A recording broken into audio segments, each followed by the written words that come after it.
အားလုံးမင်္ဂလာပါဒီဗီဒီယိုလေးကတော့ Let's Learn Programming မြန်မာတင်တန်းရဲ့ online campus website တွေကိုမိတ်ဆက်ပေးတဲ့ဗီဒီယိုလေးဖြစ်ပါတယ်အဲ့တော့ဒီ online campus ဒီ website တွေကိုဝင်မယ်ဆိုရင် lnbml campus.com ဆိုပြီးတော့မှ browser ရဲ့tab လေးပါဒီ address လေးကိုရိုက်ထည့်ပြီးတော့ဝင်လို့ရပါတယ်အဲ့တော့ဒီ online campus တွေဝင်လိုက်ပြီးဆိုတာနဲ့အရင်ဆုံး home page လေးကြာမယ်ပေါ့နော်အဲ့တော့အဲ့ဒီ home page မှာတော့ဒီထိတ်နာလေးပါပေါ့နော်လက်ရှိတင်တန်းမှာဖွင့်လှစ်ထားတဲ့ပေါ့နော်ဒီ batch လေးတွေကိုအရင်ဆုံးမြင်နေရမယ်ပေါ့နော်ဒီမှာဆိုရင် for batch apply ပဲပေါ့နော်ဒါဆိုရင်လက်ရှိဒီလထဲမှာဒါမှမဟုတ်နောက်လထဲမှာဖွင့်လှစ်တဲ့အတန်းတစ်လေးတွေကိုဒီကနေကြည့်လို့ရပါတယ်ဒါဆိုရင်အရင်ဆုံးဒီကလေး click လိုက်မယ်ပေါ့နော် okay ဒါလေးကို click လိုက်မယ်ဆိုရင်ဒီ batch page လေးရောက်သွားမယ်ပေါ့နော်အဲ့တော့ဒီ batch page လေးကနေလက်ရှိမကြခင်ဖွင့်လှစ်တော့မယ်batch လေးတွေကိုကြည့်လို့ရပါတယ်ဒီမှာဆိုရင် Python programming batch 3435ပေါ့နော်ဒါလေးတွေကိုပြထားပါတယ်အဲ့တော့အဲ့မှာဆိုရင်တော့ဘယ်ရက်တွေတင်မယ်ဘယ်ချိန်တွေတင်မယ်ဘယ်နေ့ရက်နေ့စမယ်ပေါ့နော်အဲ့တော့ပြီးရင်ဘယ်နေ့ရက်လို့မှစမယ် instructor တော့ဘယ်လိုတင်မယ်ပြီးရင် capacity ကဘယ်လောက်လဲပေါ့နော်အဲ့တော့ပြီးရင် fee ပေါ့နော်ပြီးရင် state tab ပေါ့ state tab ကတော့လက်ရှိ batch ကဒါတင်ကြားနေတဲ့ batch ဒီပြမယ်ဒါမှမဟုတ်မကြခင် upcoming ပေါ့နော်အဲ့တော့မကြခင်တင်မဲ့ batch လေးတွေပြမယ်ပေါ့လေနော်အဲ့တော့ဒါဆိုရင်ဒီ batch လေးတွေကိုကြည့်လို့ရပါတယ်အဲ့တော့ဒီ batch လေးကနေတစ်ဆင့်ပေါ့နော်အဲ့တော့တင်ကြားမဲ့ course outline အသေးစိတ်လေးတွေကိုကြည့်မယ်ဆိုရင်ဒီမှာ course detail ဆိုတဲ့ဟာလေးရှိပါတယ်အဲ့တော့ဒီ button လေးတွေကို click ပြီးတော့မှ course detail တွေကိုကြည့်လို့ရပါတယ်ပေါ့နော်ဒါဆိုရင်ဒါလေးကို click လိုက်မယ်ဆိုရင် Python အတန်းနဲ့ပတ်သက်တဲ့ဒီ course page လေးပွင့်သွားပါပဲပေါ့နော်အဲ့တော့ duration ကတော့9 week ပေါ့နော် level ကတော့beginner level စသဖြင့်ဒီလိုလေးပွင့်သွားပါမယ်အဲ့တော့ဒါလေးကတော့တင်ကြရမယ် course outline လေးတွေပေါ့နော်ဒါလေးရှိမယ် learning outcome ပေါ့နော်ပြီးရင်ဒီရဲ့ course ကိုတက်ရောက်ပြီးသွားတာ ਨੇ ကိုမဘယ်လို skill တွေရှိသွားမယ်ဘယ်လို benefit တွေရှိသွားမယ်ဆိုတဲ့ဟာလေးတွေကြည့်လို့ရပါတယ်ပြီးရင်ဒီ Python နဲ့ပတ်သက်ပြီးတော့မှဘယ်လို batch လေးတွေရှိတယ်လဲဆိုတာလေးကိုဒီကနေလည်းတွားပြီးတော့ကြည့်လို့ရပါတယ်ပေါ့နော် okay ဒါလေးကတော့ပေါ့နော်course တွေဖြစ်ပါတယ်ပေါ့နော်ဒါလည်း home page လေးကိုတစ်ချက်ပြန်သွားမယ်နော်အဲ့တော့ဒါလေးကတော့တင်တန်းရ home page လေးပေါ့နော် home page ကနေ browse or courses ဆိုတဲ့ဟာလေးကိုနှိပ်ပြီးတော့မှရှိသမျှတင်တန်းမှာဖွင့်လှစ်ထားတဲ့ course တွေအလုံးကိုကြည့်နိုင်တယ်လို့ view upcoming batch ဆိုတဲ့ဟာကိုနှိပ်ပြီးတော့ခုနက batch page ကိုလည်းကြည့်နိုင်ပါဖြစ်ပါတယ်ပေါ့နော် okay ဒါဆိုရင်လက်ရှိကျွန်တော်တင်တန်းမှာကတော့ဒီကျောင်းသားပေါင်းကတော့3500ကျော်လောက်ရှိနေပြီပေါ့နော်ဗီဒီယို lesson တွေကလည်းကျွန်တော်ရဲ့တင်တန်းရဲ့ YouTube channel ပေါ့နော်တင်တန်းရဲ့ YouTube channel မှာweb နဲ့ပတ်သက်တဲ့ဗီဒီယိုတွေတချို့တော့C# တို့လိုမျိုးပေါ့နော် programming language နဲ့ပတ်သက်တဲ့ဗီဒီယိုလေးတွေကိုfree course ပေးထားတာရှိပါတယ်ပေါ့နော်အဲ့တော့အဲ့ဒါလေးတွေကိုလည်း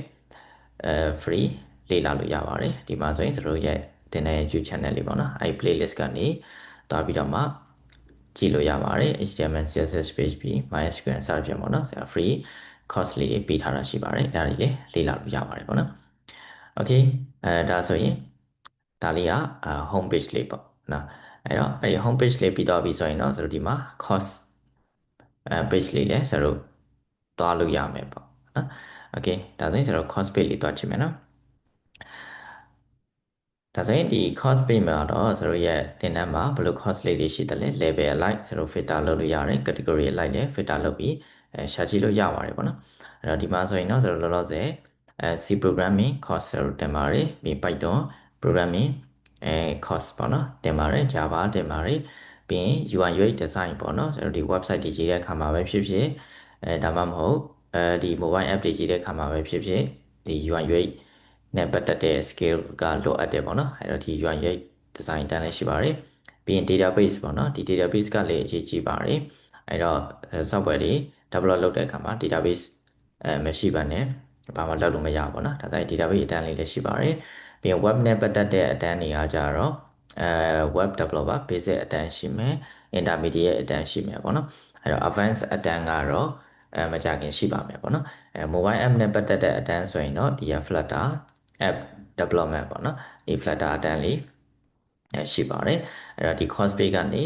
တင်တန်းတစ်ခုချင်းစီရဲ့အသေးစိတ်တွေကိုဝင်ကြည့်ပြီးတော့မှ enroll လုပ်လို့ရပါတယ်ပေါ့နော် enroll now ဆိုတဲ့ club ကိုနှိပ်လိုက်မယ်ဆိုရင်တော့တင်တန်းရဲ့Telegram ကိုရောက်သွားမယ်ပေါ့နော်အဲ့ကနေဆက်တွဲပြီးတော့မေးမြန်းလို့ရပါတယ်ဒါလေးပေါ့နော် okay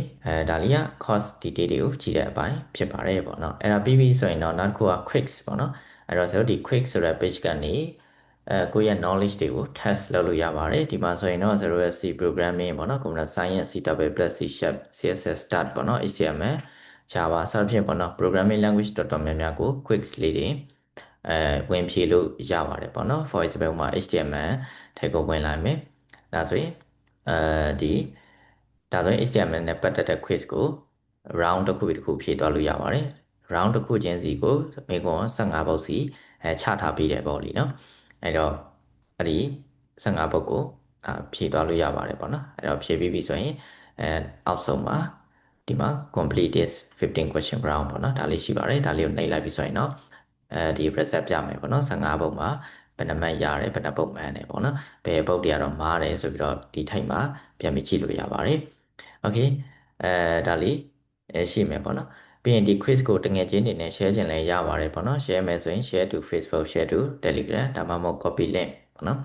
အဲ့တော့ဒီ copy link ကနေတဆင့် share မယ်ဆိုရင်ကျတော့သူကအဲ့လိုမျိုး random question ပေါ့နော်quiz တစ်ပုတ်ထဲကိုပဲကိုယ့်ရဲ့တငယ်ချင်းကို challenge ခေါ်တဲ့ပုံစံမျိုးနဲ့ share လုပ်လို့ရပါတယ်ဒါဆိုဒီ copy link ကို click လုပ်ပြီးတော့မှဒီမှာ share လိုက်မယ်ဒါဆိုသူကဖွင့်ကြည့်လိုက်ရင် HTML နဲ့ဒီဟိုပါပေါ့နော်ပတ်သက်တဲ့quiz တစ်ပုတ်ကြာသွားမယ်ပေါ့နော်ဒါဆိုquiz လေးကိုဖြေလို့ရပါတယ်ဥပမာဖြေကြည့်လိုက်မယ်ပေါ့နော်ပြီးတော့ဆိုရင် correct answer စသဖြင့်ပေါ့နော်အဲ့တော့ဒီလိုမျိုးလည်းလုပ်လို့ရပါတယ်ပေါ့နော်ဒါက quiz နဲ့ပတ်သက်ပြီးလောက်ကြည့်လို့ရပါတယ်။ Okay ပြီးပြီဆိုရင်တော့နောက်တစ်ခုကတော့ road map ပေါ့နော်။ဒီ road map ကတော့လက်ရှိ series ရဲ့တင်တန်းမှာရှိတဲ့ course အတိုင်းcustomize လုပ်ထားတဲ့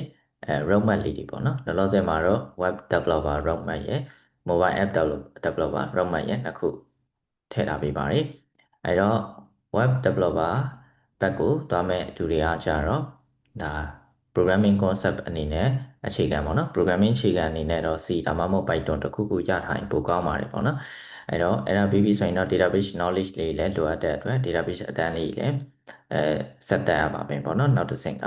ပြီးနောက်တစ်ဆင့်ကျရင်တော့ UI UX ပေါ့နော် website တွေဆွဲတဲ့အခါမှာ UI UX design principle တွေ color theory တွေ typography တွေဒါလေးတည်ထားဖို့လိုပါတယ်ပေါ့နော်အဲ့တော့အဲ့ဒါလေး set တက်လို့ရပါတယ်အဲ့ဒါပြီးပြီဆိုရင်တော့ဒီ web basic web intermediate web advanced စသဖြင့်ဒါလေးတစ်ဆင့်ချင်းတက်သွားလို့ရပါတယ်ပေါ့နော်အဲ့တော့ဒီ flow တိုင်းပဲသွားမယ်လို့မဆိုလို့ပေါ့နော်ဒီ parallel သွားလဲရပါတယ်ဥပမာ C ဒါမှမဟုတ် Python တက်ရင်လည်း web basic ကိုတက်တာမျိုးလဲရတယ်ပေါ့နော်အဲ့တော့ဒါမှမဟုတ်C ရော C ဒါမှမဟုတ် Python UI UX design web basic ဒီသုံးခုကို parallel တက်တာမျိုးလဲရပါတယ်ပေါ့နော်အဲ့တော့ဆိုတော့ဒီ database ကတော့ Python ရပြီမှာပဲတက်လို့ရမယ်ပေါ့နော်သူကကျတော့ Python နဲ့ database ကိုချိတ်ဆက်ပြီးသင်ပေးတဲ့အတန်းဖြစ်တဲ့အတွက်သူကတော့ Python ရထားမှာတက်လို့ရပါမယ်အဲ့လိုပါပဲ mobile app developer ဖြစ်သွားမယ်ဆိုရင်တော့ဒီကိုယ့်ရဲ့ first programming language အနေနဲ့ C ရော Python ကနေစလို့ရပါတယ်ပေါ့နော်အဲ့ဒါပြီးရင်database ကလည်းမဖြစ်မနေလိုအပ်တဲ့အတွက် database အတန်းကိုစတက်မယ်ပြီးရင်Java ပေါ့နော်အဲ့တော့ဆို mobile app ရေးတဲ့အခါမှာ OOP concept တွေကိုအဓိကသုံးရတာဖြစ်တဲ့အတွက် Java programming ကိုမဖြစ်မနေရထားဖို့လိုပါတယ်ပြီးရင် UI UX design web အတိုင်းပဲလိုအပ်ပါတယ်ပြီးရင်ဆိုတော့တင်တန်းမှာတော့ Flutter ကိုတင်ပေးပါတယ် mobile app အနေနဲ့ပေါ့နော်အဲ့တော့ Flutter မှာတော့ Dart programming ကိုသုံးပါတယ်ပေါ့နော်ဆိုတော့ဒီ Dart programming ကဒီ Python နဲ့ပေါ့နော် Python နဲ့Java နဲ့ရောထားတဲ့ပုံစံမျိုးပဲပေါ့နော် Python ရော Java ရောရထားတယ်ဆိုရင်တော့ Dart ကauto ရနေသလိုဖြစ်နေလိမ့်မယ်ပေါ့နော်ရေးပုံရေးနည်းနည်းလေးချိန်တာတော့ရှိမယ်ဒါပေမဲ့ concept ကတော်တော်လေးကိုပေါ့နော် Python နဲ့ Java နဲ့ရောထားသလိုပါပဲ okay အဲ့ဒါတွေအလုံးရပြီးပြီဆိုရင်တော့ဆို Flutter UI လေးတွေဆွဲပြီးတော့မှဒါ Flutter app လေးတွေ mobile app လေးတွေရေးလို့ရပါပြီပေါ့နော်အဲ့တော့ mobile app မဟုတ်ပါဘူး Flutter ကအကုန်ရေးလို့ရပါတယ် Android iOS website ပေါ့နော် desktop application နောက်ဆုံး game တွေထိပါရေးလို့ရပါတယ်ပေါ့နော်အဲ့တော့ကျွန်တော်တင်တန်းမှာကတော့ဒီ game တော့မပါဘူးပေါ့နော် mobile app ရဲ့ website ရဲ့ဒီ desktop app တွေရေးမယ်ဆိုရင်လည်းရေးလို့ရတယ်ပေါ့နော်အဲ့ဒီထိပဲဒါ course ကိုပြင်ဆင်ထားတယ်ပေါ့နော် okay ပြီးရင်နောက်တစ်ခုက testimony ရပေါ့နော်ဒါလေးကတော့ကျွန်တော်တို့တင်တန်းမှာတက်ရောက်ဖို့တဲ့ကျောင်းသားအဟောင်းရဲ့ကျောင်းသားအဟောင်းရဲ့ feedback လေးတွေပြထားတဲ့ page လေးပေါ့နော်အဲ့တော့ဒီကနေလည်း feedback လေးတွေဝင်ကြည့်လို့ရပါတယ် ပေါ့နော်နောက်ဆုံးကတော့ဆိုတော့ about page လေးပေါ့နော်ဒါကတော့ဆိုတော့တင်တန်းရဲ့ဒီ story လေးတွေပေါ့ဒီနော်အဲ့တော့ဒါလေးလည်းဒါဝင်ကြည့်လို့ရပါတယ်ပေါ့နော် Okay ဒါကတော့ဆိုတော့ရဲ့ website ကို visitor အနေနဲ့ဝင်ကြည့်တဲ့ပုံစံဖြစ်ပါတယ်ပေါ့နော်တကယ်လို့ဆိုတော့0တင်တန်းအပ်လိုက်ပြီပေါ့နော်တင်တန်းအပ်ပြီးတော့ပြီဆိုရင်တော့ဆိုတော့ကျောင်းသားဖြစ်သွားပြီ LMPM မြင် student ဖြစ်သွားပြီပေါ့နော်အဲ့တော့ student ဖြစ်သွားတဲ့အခါကျရင်ကိုတက်ရောက်လိုက်တဲ့ဒီအတန်းပေါ့နော်ဒီ batch နဲ့ပတ်သက်ပြီးဆိုတော့ attendance နေရှိမယ်assignment နေရှိမယ်ပေါ့နော်ကိုယ့်ရဲ့ learning progress တွေရှိမယ်အဲ့တော့အဲ့ဒါတွေအားလုံးကိုဒါဆိုတော့ learning management system တစ်ခုအနေနဲ့ဒီ website မှာထည့်သွင်းထားပြီးသားပေါ့နော်ဒါဆိုရင် student အနေနဲ့ဒါတင်တန်းအပ်ပြီးတော့ပြီဆိုရင်เนาะဆိုတော့ဒီ website ထဲကိုဝင်ဖို့အတွက်ဒီ student account လေးကိုဆိုတော့ registration လုပ်ပေးလိုက်မှာဖြစ်ပါတယ်ပေါ့နော်အဲ့တော့အဲ့ registration လုပ်ပေးလိုက်တဲ့ info နဲ့ဒါ login ဝင်ရမှာဖြစ်ပါတယ် okay ဒါဆိုရင် login ဝင်မယ်ဆိုရင်ဒီ login ဆိုတဲ့ club လေးကိုနှိပ်လိုက်ရုံပါပဲဒီမှာဆိုရင်ဆိုတော့ login page လေးကြာတော့မယ်ပေါ့နော်ဒါဆိုအဲ့ login page လေးမှာကိုရဲ့ဒီဆရာပေးလိုက်တဲ့ Gmail ပေါ့နော်အဲ့တော့အဲ့ဒါလေးကိုဒါရိုက်ထည့်ပါမယ် okay အဲ့တော့ရိုက်ထည့်ပြီးတော့ပြီဆိုရင်တော့ login ဝင်မယ်ပေါ့နော် sign in ဆိုတဲ့ club ကိုနှိပ်လိုက်မယ် okay ပြန်ဝင်ကြည့်ပါမယ်နော် okay ဝင်လိုက်ပါမယ်အဲ့လိုဝင်ပြီးတော့ပြီဆိုရင်တော့ဒါကိုယ့်ရဲ့ dashboard လေးပွင့်သွားပါပြီပေါ့နော်အဲ့တော့အဲ့ dashboard မှာလက်ရှိကို enroll လုပ်ထားတဲ့ course ဘယ်နှခုရှိတယ်လက်ရှိပေါ့နော်ဘယ် course ကတော့တင်နေပြီပေါ့နော်ဘယ် course ကတော့မကြခင်တင်မယ်certificate ကဘယ်နှခုရပြီဆိုတဲ့ဟာလေးပေါ့နော်ဒီ dashboard လေးအရင်ပွင့်သွားပါမယ်ပေါ့နော်အဲ့တော့အဲ့ဒါပြီးရင် my course ဆိုတဲ့နေရာကနေကို enroll လုပ်ထားတဲ့course တွေအားလုံးကိုကြည့်လို့ရပါတယ်ပေါ့နော်ဒီအောက်ကနေလည်းတွားပြီးကြည့်လို့ရပါတယ်ပေါ့နော်အဲ့တော့ဒီ submit attendance ကကြတော့ဆိုတော့ကိုယ်ကလုပ်ထားတဲ့ဒီတင်တန်းတစ်ချိန်ပြီးတိုင်း instructor ကအဲ့လိုမျိုး attendance အတွက်ပေါ့နော် code လေးတစ်ခုပေးပါလိမ့်မယ်အဲ့ code ကိုZoom chat မှာပို့ပေးလိုက်မယ်ပေါ့နော်အဲ့ Zoom chat က code ကိုဒီ submit code ကနေတစ်ဆင့်ကိုယ့်ရဲ့ daily attendance ပေါ့နော်ဒီတစ်ချိန်ကိုတက်ရောက်လိုက်ပါတယ်ဆိုတော့ဒါလေးကိုအတည်ပြုဖို့အတွက် submit code ကနေတွားရမယ်ပေါ့လေနော် okay အဲ့တော့ပြီးရင်အဲ့ဒီရဲ့ attendance code ကဆိုတော့သူ့ရဲ့lifetime ပေါ့နော်သူရဲ့ lifetime ကဆိုတော့3ရက်ပဲပြီးထားပါတယ်သူရဲ့ expire date ပေါ့နော်ဆိုတော့တကယ်လို့ကအတန်းပြတ်သွားတယ်ခွင့်တိုင်ထားတယ် record ကြည့်ပြီးပြန်လုပ်မယ်ဆိုရင်တော့မှ3ရက်ထက်တော့ကြော်လို့မရအောင်ပေါ့နော်အဲ့တော့အဲ့ဒီ3ရက်မတိုင်ခင် record လေးတွေကြည့်ပြီးတော့ဒီကိုစာလုပ်ထားတဲ့ဟာလေးတွေကို instructor စီလာပြပြီးတော့ attendance code ပြန် down လို့ရပါတယ်အဲ့တော့3ရက်ကြော်သွားပြီဆိုရင်တော့အဲ့ဒီ attendance code က submit လုပ်လို့မရတော့ဘူးเนาะ expire ဖြစ်သွားမယ်ဒါဆိုအဲ့ဒီတစ်ချိန်စာအတွက် attendance မရဘူးဖြစ်သွားမယ်ပေါ့နော်အဲ့ဒါလေးတော့ရှိပါတယ်ပြီးရင် my assignment ဆိုတဲ့နေရာကနေကိုယ့်ရဲ့လက်ရှိ assignment တွေကိုကြည့်လို့ရမယ်ပေါ့နော်ဒါဆိုရင်ဥပမာဒီ submit code ကိုနှိပ်လိုက်မယ်ပေါ့နော်နှိပ်လိုက်ရင်ဒီ instructor ကပေးလိုက်တဲ့ code တွေကိုဒီမှာရိုက်ထည့်ပြီး submit ဆိုပြီးနှိပ်လိုက်ရင်ပဲပေါ့နော်လောလောဆယ်တော့ submit မလုပ်ထားဘူးပေါ့နော် okay အဲ့လိုပါပဲပေါ့နော် assignment မှာလေကို enroll လုပ်ထားတဲ့ဘယ် batch ကPython လဲ enroll လုပ်ထားတယ် Java လဲ enroll လုပ်ထားတယ်ဆိုရင်ဒီ view assignment ကိုနှိပ်လိုက်တာနဲ့ပေါ့နော်ဘယ် course မှာ assignment ပေးထားတယ်ဆိုတဲ့ဟာလေးကိုဒီ page မှာလာပြထားပါပေါ့နော် Java course ကပေးလိုက်ရင်လည်းဒီမှာပဲလာပြမှာပေါ့နော် Python ကပေးထားရင်လည်းဒီ page မှာပဲလာပြမှာ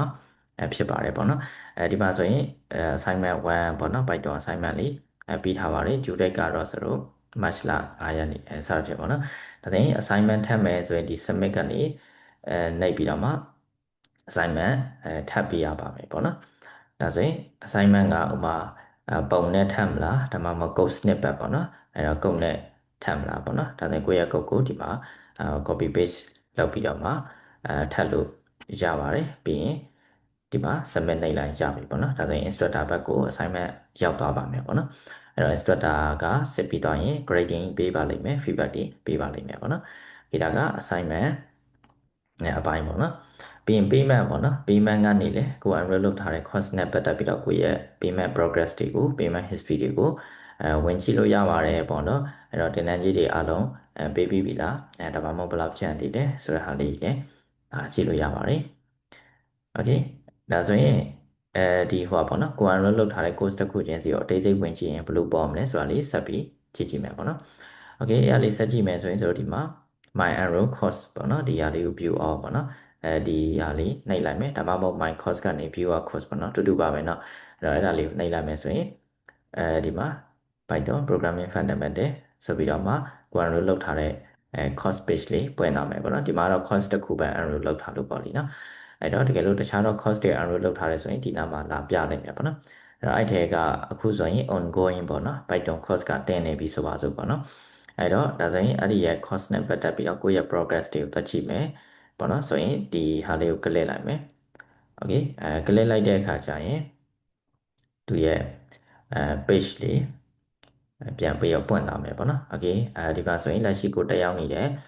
course က Python programming ပေါ့နော် batch 34ပေါ့နော်အဲ့မှာဆိုရင် instructor ကဘာတူဘယ်ရက်ကစတင်တယ်ဘယ်အချိန်ကြီးပေါ့နော်ပြီးရင်ဒီ join ရမယ့် Zoom link တွေလည်းဒီမှာပြထားပေးမယ်ပေါ့နော်ပြီးရင်ဒါလေးရှိမယ်ပြီးရင် my performance ဆိုတဲ့နေရာမှာဒါဆိုတော့ attendance ရဲ့ performance တွေရှိမယ် assignment ရဲ့ performance တွေရှိမယ်ပေါ့နော်ဒီမှာဆိုရင်ဆိုတော့ attendance တစ်ချိန်ရှိပြီပေါ့နော် code submit မလုပ်ရသေးတဲ့အတွက်ဒီမှာ0ပဲပြနေတာပေါ့နော်တကယ်လို့ submit လုပ်ပြီးသွားပြီဆိုရင်တော့ဒီမှာ1ဖြစ်သွားမယ်ပြီးရင်percentage လည်းပြလိုက်မယ်ပေါ့နော်ပြီးရင်ဒီမှာလည်း assignment တစ်ခုပေးထားတာပေါ့နော် assignment submit မလုပ်ရသေးတဲ့အတွက် progress ကမရှိနေဘူးပေါ့နော်ဒါဆိုရင်ဒီ attendance ရော assignment ရောနှစ်ခုပေါင်းထားတယ်percentage ကဆရာတို့အနည်းဆုံး at least 90% ပေါ့နော်အဲ့တော့90ရာခိုင်နှုန်းကျော်မှပဲဆရာတို့ certificate eligible ဖြစ်မယ်ပေါ့နော်အဲ့ခါကျမှပဲ certificate ရပါမယ်အဲ့တော့ okay certificate ရပြီးသွားပြီဆိုရင်တော့ဒီ page မှာပဲကိုယ့်ရဲ့ certificate ကို download လုပ်ယူနိုင်မှာဖြစ်တယ်ပေါ့လေနော် okay ပြီးရင်ဒီ page ကနေပဲဒီ course နဲ့ပတ်သက်ပြီးတော့ပေါ့နော်ဒီ feedback လေးတွေပေးလို့ရပါတယ် instructor ရောတင်ကြားနေတဲ့ course အကြောင်းအရာတွေနဲ့ပတ်သက်ပြီးတော့ရောဒီကိုယ့်ရဲ့ပေါ့နော်feedback လေးတွေခံစားချက်လေးတွေကိုexperience လေးတွေကို share လို့ရပါတယ်ပေါ့နော်။ Okay ပြီးရင်ဒီ classmate အောက်မှာတော့တခြားတော့ကိုယ့်ရဲ့ classmate တွေကိုကြည့်လို့ရမယ်ပေါ့နော်ဒီမှာတော့လောဆယ်ဒီတော့မထည့်ထားလေးလို့ပေါ့နော်။ Okay ဒါလေးတွေရှိပါမယ်ပေါ့နော်ဒါကတော့0 0တင်တယ်အပ်ပြီးသွားပြီဆိုရင်တော့ဒီလိုပုံစံမျိုးနဲ့ attendance တွေ assignment တွေကို learning management system တွေမှာဒီလိုလေးဝင်ပြီးတော့လုပ်ရပါမယ်ပေါ့။ Okay ဒီဗီဒီယိုလေးကိုကြည့်ပေးတဲ့အတွက်အားလုံးကျေးဇူးတင်ပါတယ်။